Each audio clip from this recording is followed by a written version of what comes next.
I have stuff prepared to give to you guys, so you have enough time. If you want it out to go to one of the other ones, you won't hurt my feelings, but but I really mean that if you want to. But I'm happy to be here and chatting with all of you guys. Like John said, I've had a long history in a lot of different roles and a lot of different environments, studios and songwriting and churches and schools and bands and all the things. And so there's a lot of experience that I love to share and enjoy talking about. I'm in no way an expert on anything, but we are here to answer your questions. So I did this to our first group. I'm going to do it to you guys too, because I will not remember anybody's name. So we're going to do the thing where we go around and say, hi, creatives who are all introverts. I'm going to make you talk to the whole room. We're going to go around. Give me your name. Just tell me so we kind of know who we're all chatting with, where you're from, like what role you have. And we gave random facts about ourselves the last time we did this. So any random fact, mine was I'm Jozi and I'm at Rolling Hills and West Hills and do all those things that John said. My random fact is my grandma's Amish, so I am a diehard Mennonite, and that's something we can unpack later in therapy. Cool. Cool. Thanks, you guys, for humoring me. I'm a terrible person for associating faces and names, so random fun facts help me. Oh, hi. Like I said, this is the least ceremony that I will ever stand on. I'm here if you guys have questions. So, bring it. We'll all stare at each other awkwardly till somebody asks. I saw Spirit's hand first. Sorry, man. Pretty fast. We're adding the MD mic for the first time, like the talkback mic. What's a good way of adding it in without, like, I've never used it, and so we're going to use it this Sunday. I'm actually using it for the team, and so, like. Is the person, okay, so we all know we're talking about MD, music director, like the person kind of helping steer on Sunday as the music's going on, right? And the MD mic is something I'm assuming we all use in ears. Yeah. Right. So the MD mic is something that's only going to go into the ears of the team. So there can. If George turned down the mic at the booth, you'd still hear it in the ears. Gotcha. Yeah. So a lot of people have like front of house in their ears, like by the way, pastors run along, that kind of thing. An MD mic is a live mic that the whole band can hear, but doesn't go out into the house. And so various ways of doing it. If you have an MD that's not singing, not doing vocals, that's just a matter of your engineer setting it up so it just run through the monitor board and just goes in and it's a channel. Are you asking about a person who's also singing or also? Well, I'm going to be like doing the MD mic. So I usually sing, and I'm like, I usually do it by like hand gestures and stuff. Oh, okay. Gone down. And so this is like the first time I'll be like speaking into everybody's ears instead of singing as a worship pastor and like giving them signals. Okay. I just don't know anything about it. Are you only talking in their ears, or are you talking in their ears? Yeah. So good. First Sunday, please only talk in their ears. Yeah. I'm gonna try to my best not to sing on it. Yeah, we'll tell all the time. Oh, actually singing on it helps. Okay. It's, hey, they know where you're at. Like, great. Yeah, it's a great thing to do. The reason I said only do the one the first time is because when you have to go, I'm a person who's guilty of this, who I take. Yep, you were there.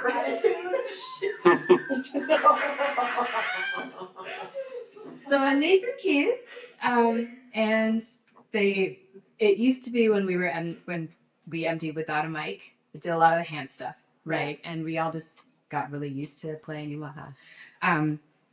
And when we added the mic, we didn't think about, the person who's leading the congregation can't be yelling like, all right, guys, repeat the chorus for the whole congregation to hear. So we put a hotshot mic up there, which means I have to remember to hit the button on the mic to mute it in the house and speak into the ears of the band. Okay. So we all know what happened, which is I just forgot to hit the mic or I just mixed them up. So it's good to have some time to practice with just the mic without having to switch back and forth. So you don't scream, bring it! In the middle of the stream. So yes, it was a good moment. Let's see, they make sure it's muted on the stream mix as well, Yes. because it can be muted in house and it's not being muted on the stream Okay, mix. I will. So yes. and if your guy who's streaming like isn't paying attention, Yeah. Make sure you could literally be those blasting bases, yes. that like all of the sound from the booth into the live stream and nobody knows it. So except for the people watching on streaming, so and you get a random text saying, "Why can I hear the booth?" Yeah, your mom will text you. I'm not talking from experience right now. So Were you know that day, Patty? That was great. Great. It's a nice day. The floor director just gotten done going, I like it when you MD because like everybody knows exactly what you're thinking, where you're going. Yeah, everybody. So I don't know if that answered your question. I see the biggest thing, yes, just only on the mic the first couple times. Okay, really used to cheating. And you don't have to stop using your hands and all that sort of thing. It just takes practice to kind of ease into the different way of cueing. It's just hard because I play guitar. I'm also like leading from guitar, so a lot of times I'll be like, Yeah, exactly. and so I'm like trying to like. That's why I want to implement it, and then it also stops like people from other people on the team like, let's do the chorus again out loud. Yeah, Over the man mic, and I'm just like, okay, now we need to. that's not super helpful if a lot of people are doing it. Yeah. I mean, if your lead vocalist is giving a cue, like to make sure, then that's something you're going to want to not undermine.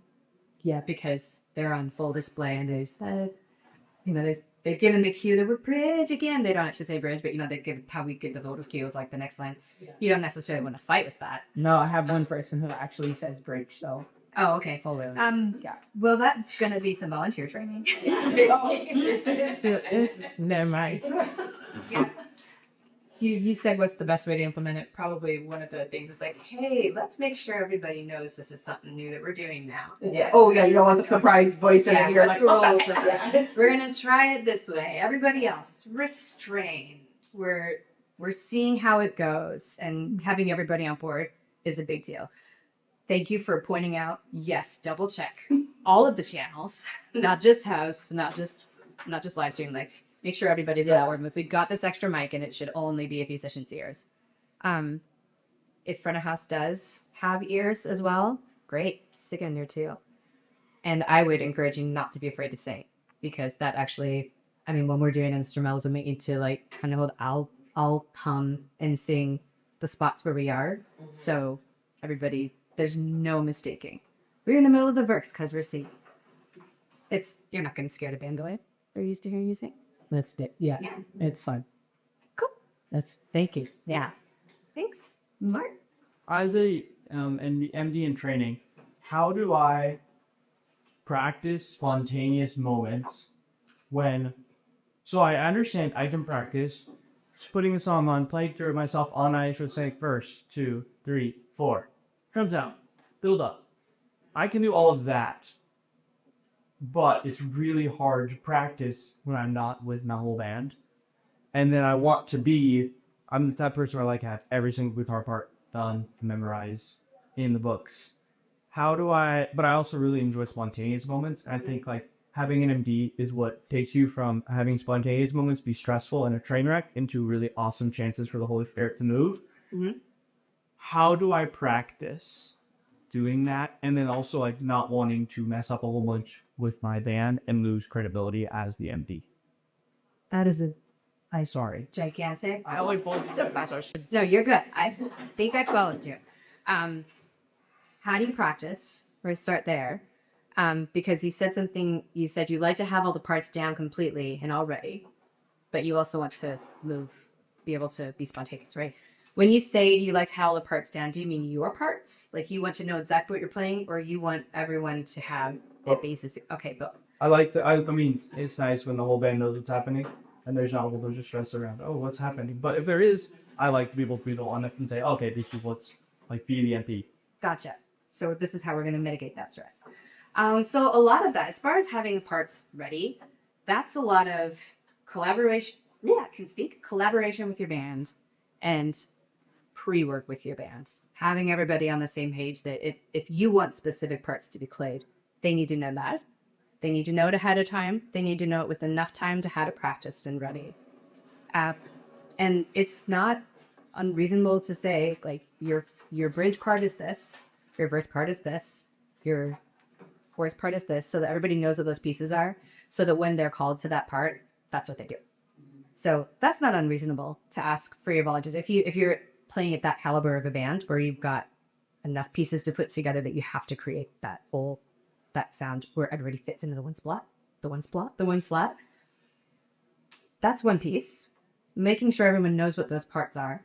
And as far as practicing the spontaneity, like you said, going along with the recording and practicing what it feels like to call those pieces that are in the recording, great. But then there's no good answer to it other than you just have to keep doing it and messing with it and assume that there's someone with you, and just practice what it feels like to call something different than what you're used to going to. Might have intentionally pull yourself there. And I'm assuming you're saying you want to know like how to get used to changing. Like when Yeah, I changed you what it is. Maybe it's like, oh, we need to do a little interlude here. It's like, oh, I want to get into chords. What to play? It's like, okay, how do I get good at that? First you work yourself so that you are comfortable doing it. So that's the biggest thing, is being confident with what you're doing.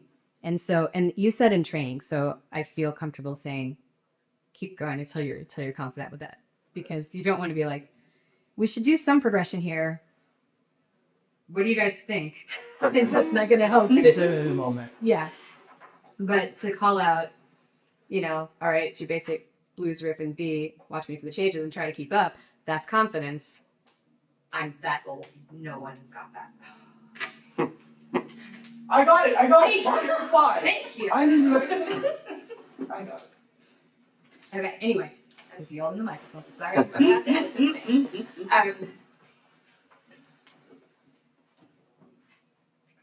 Honestly, one of the things that I had to really do was think about where I needed to place a call in order to make it effective.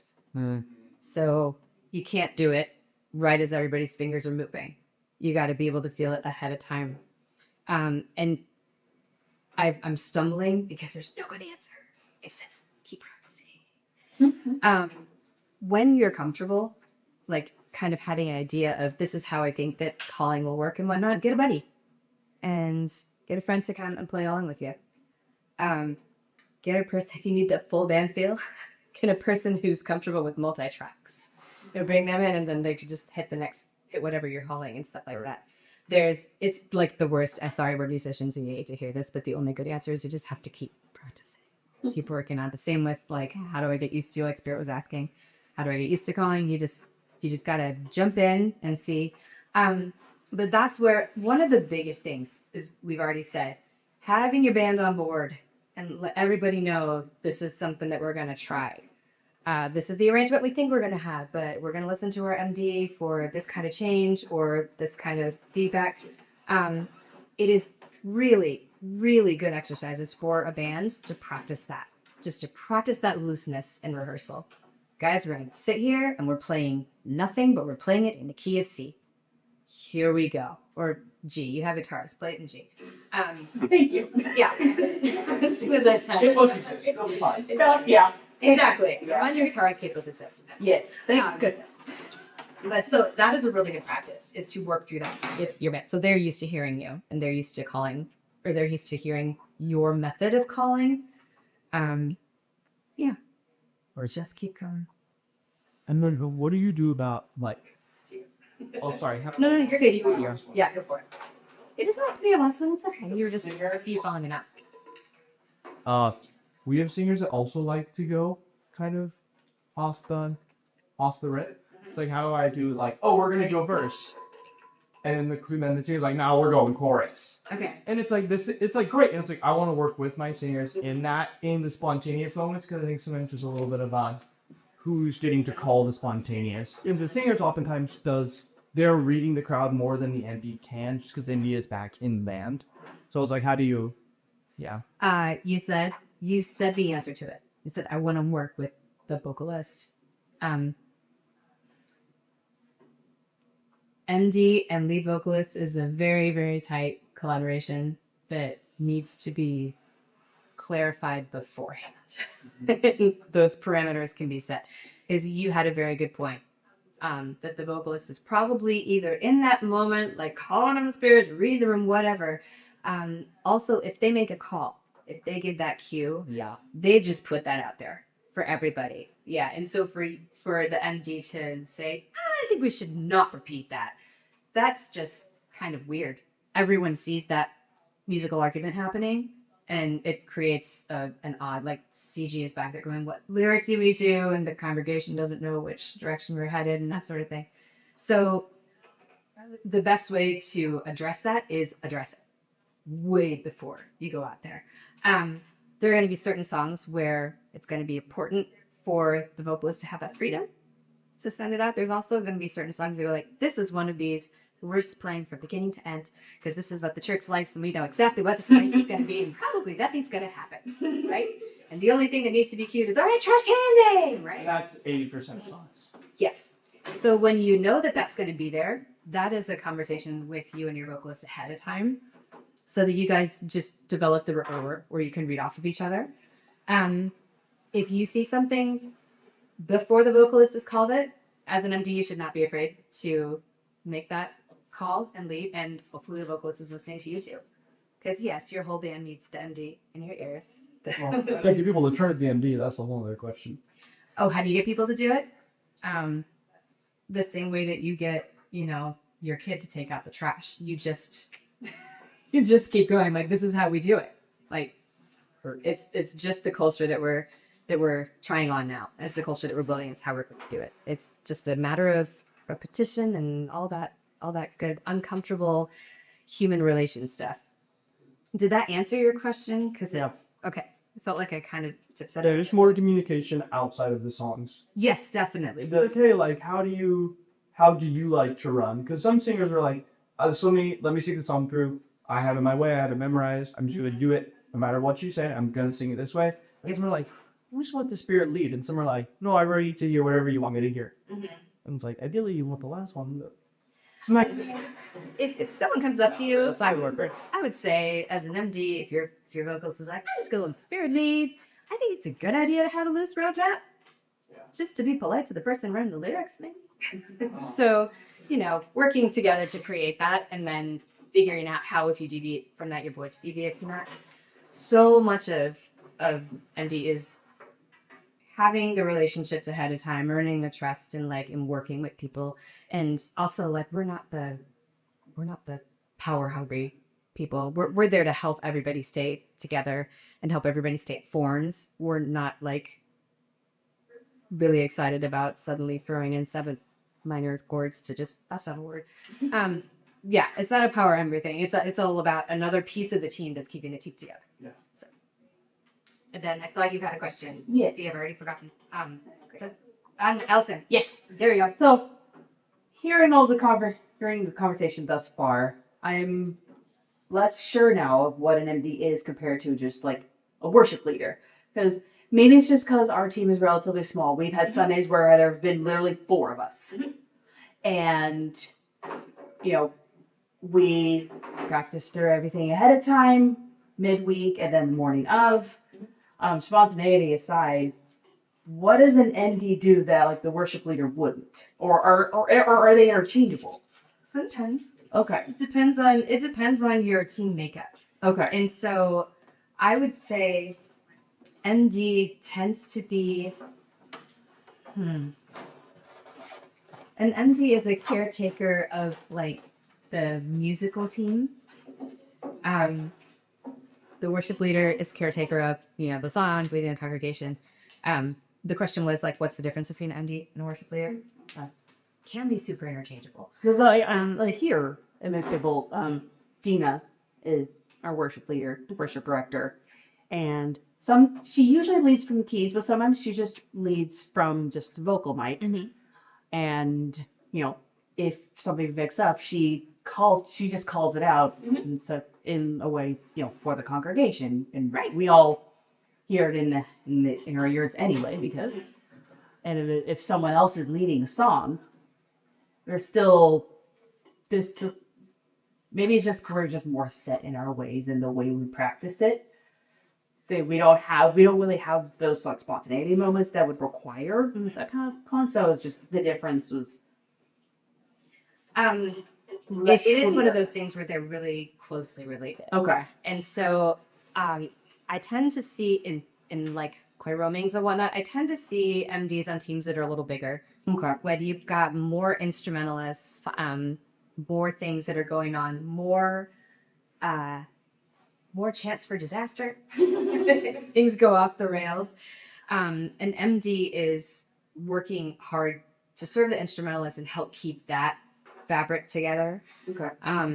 And the places that I've seen it rise to something that's like kind of not necessary, but where it's a real addition and a real help to a team is we have a lot of worship leaders floating around, and this is great. There is nothing wrong with this. I'm not disparaging this in any way, but a lot of worship leaders actually aren't instrumentalists. And so they're just incredibly strong spirit-filled vocalists, and that's great. Mm-hmm. And so an MD is also a translator, because the worship leader can be like, but that thing, that those parts right there that you played, you can read that noise that they're trying to talk about the musical thing that they just heard, but it's hard to articulate. The MD can be like, yes, that third turnaround, how we drop to the minor instead. That kind of thing is valuable when you don't have a lot of theory, and like I said, it's usually a bigger group. All right. I guess all the worship leaders that I've done stuff with or have been here when I was attending, they've all also played an instrument. Yeah. So We've had a pretty vanilla experience at Grace. Yeah. So all those is very. I don't know what you mean, said the Mennonite. I'm sure you don't. Oh yeah, I grew up in a church where if you tapped your toes during worship, you would be asked to leave. You don't want to be manipulating people's hearts with extra beat. Like, sorry, I'm moving. I can't help it. Oh, so I don't know if that answered your question. There's not like a hard line. It kind of does. It kind of does. It's been different for us because we have a really small set of musicians, Mhm. and we all rehearse a lot together, and there's not a lot of movement. Yeah. And so we're all super comfortable and confident talking to each other. That's another good. And And we a lot all of our communicate songs we've done really the same way every time. Exactly. and they're all really good about like if we do change your song, we at Sunday morning would tell the congregation we're doing this a little differently today, and so it's very tight knit. We'll put it that way. Yeah. There's not a lot of dynamics. A lot of songs we've done the same way every time and have been doing so for years, and so it's just like okay. If we don't announce something new, and we play it differently, the congregation will just sing it the way they have it anyway. Yeah. It's happening. I've been in that church. I've helped you hold your class. Yeah, when someone reimagines the hymn with different chords, and you get all of the whoa. I couldn't sing my harmony from when I was 4. Don't change. Don't change the hymn. You learned this MD. One of the earlier sessions we went to, someone mentioned the song Cornerstone. The first time I had a hard time with that song because the first time I ever heard it, I hadn't heard it before. I saw the words of the hymn, so I started singing the hymn. And I'm like, wait, you're singing it wrong. And then he gets a chorus like, what is this? That's not the title of the song. You added a thing. You changed the thing. This isn't the hymn. And see, the MD would have been the one who's like, this is a different take on this song. It's like, then I have to explain that songs go through reboots, like movie franchises. This is it was melody change and a chorus edition is just like. Elise, I saw your hand. Yes. Okay. I had a question up more for worshipers and everything. Yeah. Obviously, like Mark and I are really good friends, like all that. But when I'm at but when I get to a space where I am doing it more professionally, it is someone I don't know as well as I know Mark. But how do you build a relationship with your MD for them to know like what you're trying to need and what you're trying to say? Okay, that's a really good question.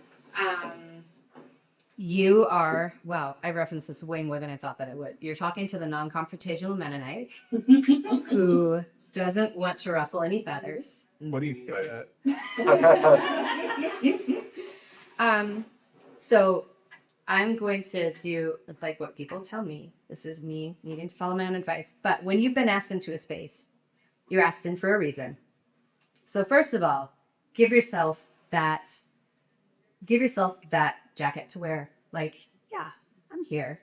They brought me here because they like what I'm bringing, and I'm here to contribute that in ways that they do. So first of all, be confident. Like, remember that you're called for a reason. You're public God for a reason. You're called in that church for a reason. So walking in with that, great. The magic answer does not exist. It's, hi, is there an MD? And then it's like extra dialogue. What do you need from me? What do I need to do for you or to get to you if I want this to happen? So going in with your questions ahead of time, but knowing things that you might ask and knowing things that you might spontaneously do or that might be different. Going in with those questions ahead of time is a big thing, because then they know exactly how to answer you, exactly what you're asking. But also, I find it personally helpful to find out what they are used to doing. Even if I'm not going to follow it, even if I'm going to need something different, it's really helpful to know that you're coming from those different places, and we're going to work together, try and figure out something that's going to work together. If that makes sense. Yeah. It's really unfortunate with musicians that like all of our answers are just do it more.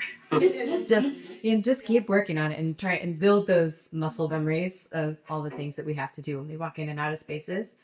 The biggest thing that I've found when I am going places, when I step out into spaces that aren't with my buddy, is just remembering what I said at the beginning. You're there for a reason. And everybody is there for the same reason. Hopefully. Everybody's aiming for the same goal. Hopefully we're worshiping the same God, right? And everybody's looking for the same experience. Like, they brought you there for that. We want to create these moments. We want to lead this congregation. We want to bridge this divide. We want to create moments with our God. Knowing that everybody is there on that same page, that's the biggest thing you can do going into it. Also, having that back of your head that sometimes you're going to meet a person who is just, wow, I don't need to work with you again. And that's okay. That's okay. Yeah. That's when you just grit your teeth and go through it. So, God loves that person too. Okay. Yes, Mark. Wait, did I answer your question? Okay. Mark's guy. So this is kind of the flip side of that. As an MD, I'm really close to Elise, and if Elise is doing something on the microphone and it's not hitting, I can say, Elise, I love you. The congregation ain't gonna react well to that, or let's calm down right now. Right. I can be pretty blunt. How would I? Elise. No. Elise. I told you that. Okay.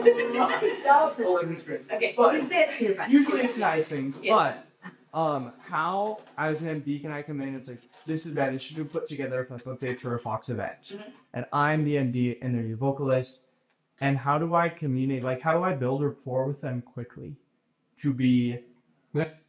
Before or after you have to turn them off? You said build rapport quickly, so that are you looking to be able to say no to the people coming in, or whatever needs to be? I just think there's sometimes things need to be said. I think the MD is the person that can say the hard things, and that's their whole job. That is really is to say the hard, hey band, this isn't working. That's the job. I think that's something really hard for me to learn how to say in our Fox band where we play. It's the same kids twice a week we play, and it's like, hey guys, this isn't working. Yep. We need to simplify. We need to do this. We need to X, Y, Z. How do I become comfortable with that? That's something where I'm like, okay, I hope that people understand that this is the role as an MD, and I can do it kindly and do everything. Obviously do it in the spirit. Right. Because we don't want to alienate people. We don't want to hurt people, all that stuff. This is where we put on our acting hat, and ahead of time, you should kind of write down the PC way of saying. You're going to write down and like have in your head the way to address that. Someone new comes in and they're like doing all sorts of stuff that just is not going to catch it. That's an easy one. Like, well, sorry, I shouldn't say that's easy. Those conversations are always a little weird. Yeah, a simple one. If it's somebody who's not used to your group, having something at the ready, like, that was amazing. That was spectacular.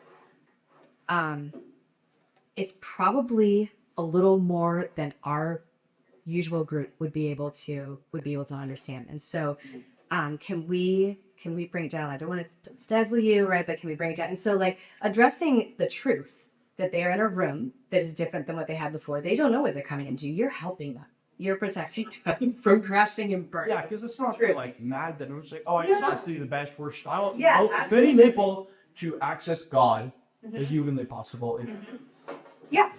One of the things we have to do is read our band numbers, read our room, and know exactly what kind of communication relationship you can have. You can demo Elise all day, and she's great with it, right? But Sometimes.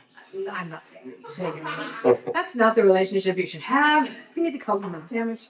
But in the same confidence that Elise brings into, we're just going to make you the guest person. Same confidence that Elise brings into the new space that she's been asked to lead. You also have that same jacket. You've been given the role of MD in the space that you already own, and it's your job to help them adapt. And so approaching it from that perspective, like, we're putting this together, we're never gonna, just because I'm Lily White about little thing, I'm never gonna be like, no, that was no. We're gonna find a way to speak it towards purpose as opposed to like talent or skill or taste. Does that make sense? So I literally plan the conversation ahead of time, thinking about what I might run into, being ready with a sentence here and there about just something to address in a gentle way. Some musicians have real soft hearts and need to not be taken down, and they need to be treated with kid gloves. And other pros are going to be like, oh yeah, you're totally right, didn't think about that. And so Who's kind of reading who they are. Yeah, kind of reading that and just being ready ahead of time with your countenance and your ability to just deliver it gently. Like I said, purpose over taste or talent or something like that. Because again, we're all there for the same purpose. Have it correctly. Yeah. Like, I feel like my job as a worship pastor is hard because we don't have a MD.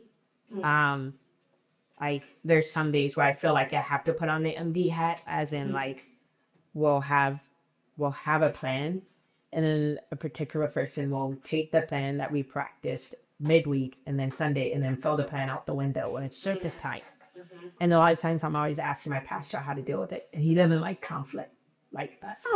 And so he's just like, okay, maybe we should do this and do that, and then kind of like, but I feel like the MD is the person that usually deals with the situation like that. 2 Sundays ago, I had to like pull the whole team aside after the first set, and they were like, oh, that sounded amazing, and I was just like, it did not. Then I hate doing that, but there's times where I feel like I have to be like, not brutally honest, but like very honest, but like try to be graceful at the same time. Like, I feel like that's what separates a worship pastor and a music director, is like, the music director is like a person who's in that stationary position at all times. But when I come in as a worship pastor, they're like, oh, this is a person who's going to like spiritually take care of me and stuff like this. And then when I put on the music director hat, then they're like, what are you doing to me? You're beating me down. Yeah. I'm doing amazing. And I'm just like, so I'm trying to figure out how to balance those two. That's the only person in that role that's like a worship pastor and a music director. How do you deal with conflict when someone is like really wanting to be on the worship team, has a heart of worship, but their anxiety tends to make them throw the plan out the window, or I'm just deciding to throw the plan out the window? That, when you've got both roles, yeah, that can be, it's that can be a hard beam to put together. And I mean, I think a vast majority of worship leaders also have a role of MD. As I mean, they're very close together, and so to reassure you, first of all, it's not a worship leader problem. That's not an MD problem. That's a personnel issue. And so that's when we have to look at it as far as like, how is this issue affecting our team? Because as the worship pastor, you're ministering to your volunteers. You've got all these multiple ministries. You've got to take care of your whole church with the worship that you bring them. You got to take care of your whole team with that relationship that you're building and teaching them to worship. And hopefully you're teaching your team to minister to your church, right? But that's a lot to be putting on there and a lot to be throwing into one thing. This isn't, we went into kids ministry and we made an off-color joke, and you can't do that around 5-year-olds. It's not as cut and dry as that. And so there's not a straightforward answer to it, other than like when an issue is coming up, and we're going to just call it the blatant, like a personnel issue, like that person. You already said something that's really telling about how you're handling this. You're like, what if the person's really anxious and can't hold to the plan? Or what if the person just doesn't care and wants to show off? Anyway, these are two very different things to address. Mm-hmm. And so your pastor heart is doing a good job of trying to discern what's bringing that issue or what's bringing it out to light. I think that's usually a first place to start. Like, where is the issue coming from? Is this a person who's anxious and unable to move to stay in the space? Is this a person who's just whatever and doesn't care about other people? These are two different things that are affecting the team and the congregation in different ways. And as far as bringing it up and addressing it, hard conversations are hard. They stink. Hard conversations are really hard, but they're never not better for having had them. So we just have to kind of suck it up and go through it.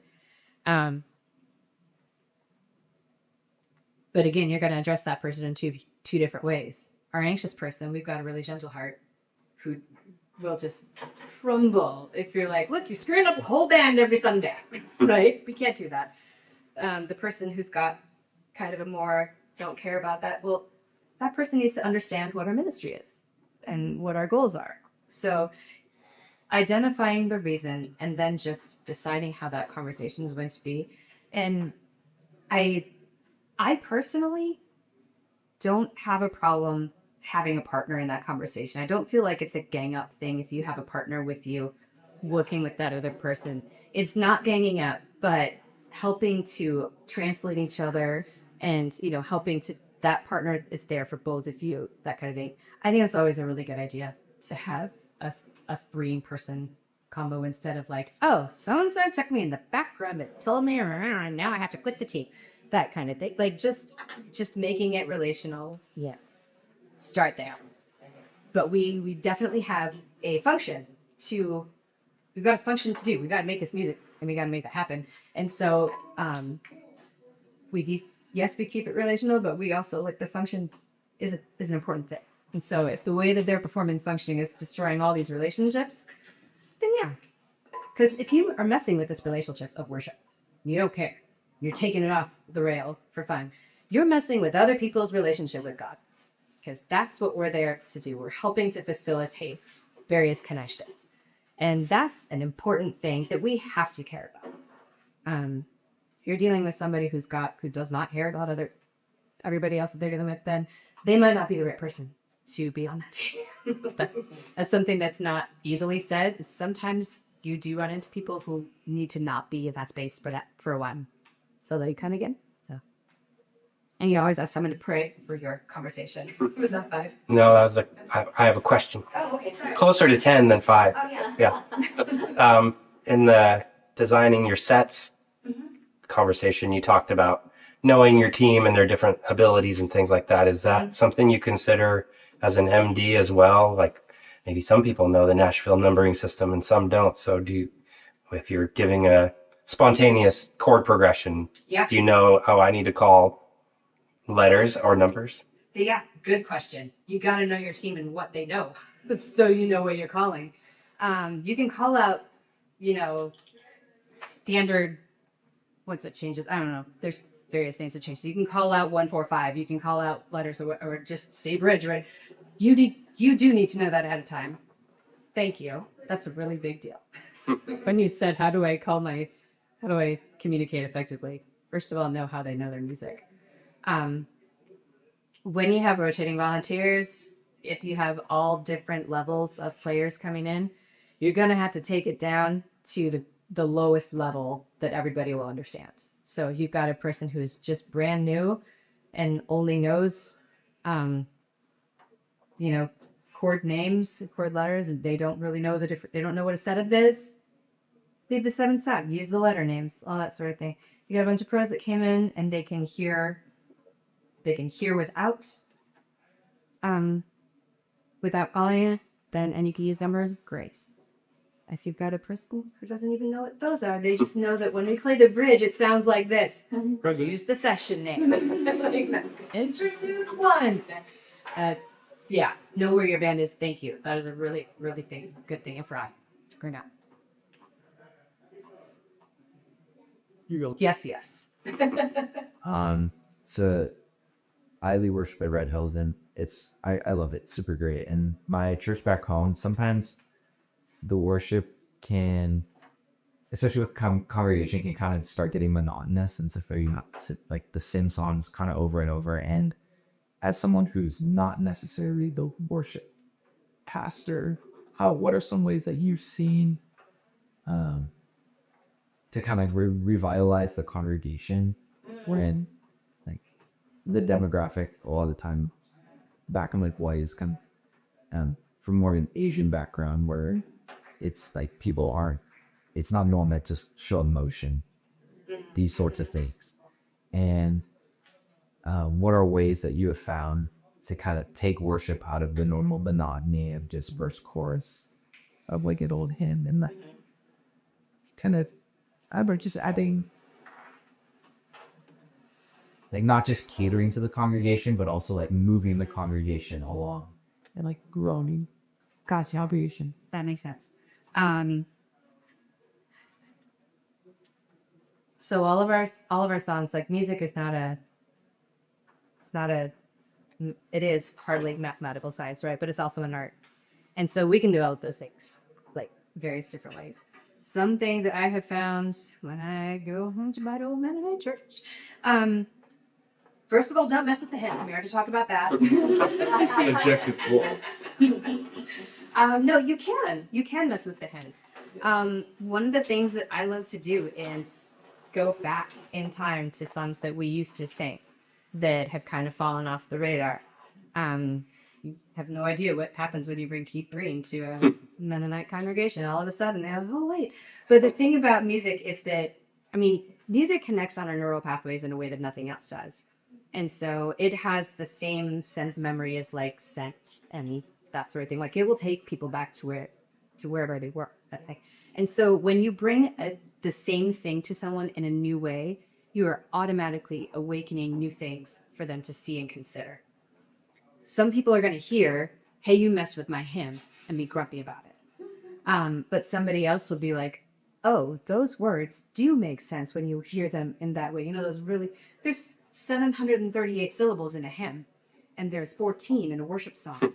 but when you remind people those 738 syllables and you put them with those 14, the whole thing comes together in a new light, a new picture, and they all make sense in a different way than they didn't before.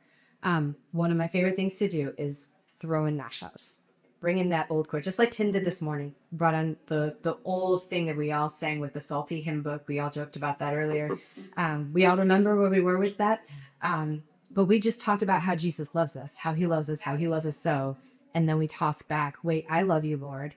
And we're bringing this to you to be pleasing. And then we answered with, he loves us. Like that's a whole different way of looking at that thing that we sang in Sunday school. Throwbacks are often a way to bring in new. It's counterintuitive. That's something I want to do. Also, just as simple as starting the song in a different spot. Start on the bridge. So basically looking at the song as something that can be molded and shaped instead of having to go in the same all the way through. That's a basic starting point. I feel you're feeling like the, hey, we've always done it this way and we don't change and stuff like that. And one of the biggest things that can kind of feed life into that is just by modeling how you're worshiping. And so if you're not afraid to show the experience that you're having, you're probably leading others into at least exploring it. And what's going on up there? Why is he raising his hand or whatever? So my biggest answer is just don't be afraid to do that. And take it out.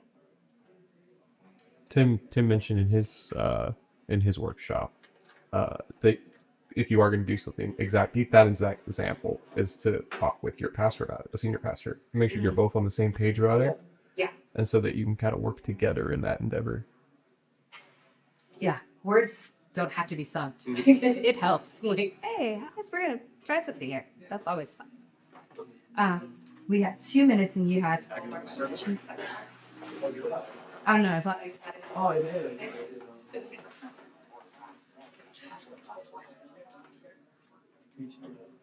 All right. Oh, wait. Okay. Oh, did you guys want to sneak in? You each get 1 minute. How do you push your band? How do you know, like, am I about to lose some volunteers or are people enjoying? Because, like, I know as a band member, I enjoy a new really song, a new mashup, a new something where it's like, oh, or hey, we're gonna start showing up a little bit early. Hey, we're gonna start using actual numbers. I enjoy that. But how do you push a band, and then have each person be growing no matter where they're at on their musical journey? Okay. If you have a big band, you're coming in and you've got your backup ready. Why we're doing this thing? We're going to try something, and you have your defense ready for your big band. Smaller band, what on like? Get to that other person. You need to push this way. You need to grow this way. Like that's an individual one-on-one volunteer pastoral very. Oh, we're done. Sorry. You're totally good. I drink warrior alarm. All right, you're 1 minute. Look at your pick. I guess continuing to grow as a worship leader, and like, what are some ways that you found in moments where, like, whether it's like your skill sets or like songstress, what are ways that you've continued to like find ways to actively grow when you don't necessarily know how to? Oh, gotcha. You mean like just in all the ways? Or yeah, for you personally, what are some Me things personally, that have helped you? I go to places and I go to places to worship that I am very uncomfortable with their style of worship. And I sit there and try and figure out why I'm uncomfortable with it. And that's the end of that sentence. Like, all right, well, what can we take from here? So I don't sleep on like reading resources. There's a ton of incredible worship resources out there by really well-practiced authors. Zach Hicks is a really good author to look at. Theologically, I love to dive into N.T. Wright because he's very, very practical with like all kinds or all issues. And I find that kind of stuff is applicable to worship when you're reading from that perspective. My biggest way is surrounding myself in places I'm uncomfortable and then examining. Should I be uncomfortable? Do I have a good reason? See if there's anything I can take from that. And then that's a conversation between me and pretty much. When somebody tells me I'm jumping around too much, then I stop. And cameraman whines about it, I tell them I'm going to. And then go to every Creative Tides event. That's all. Exactly. There you go. When I said resources, I forgot the obvious. We're all here taking this.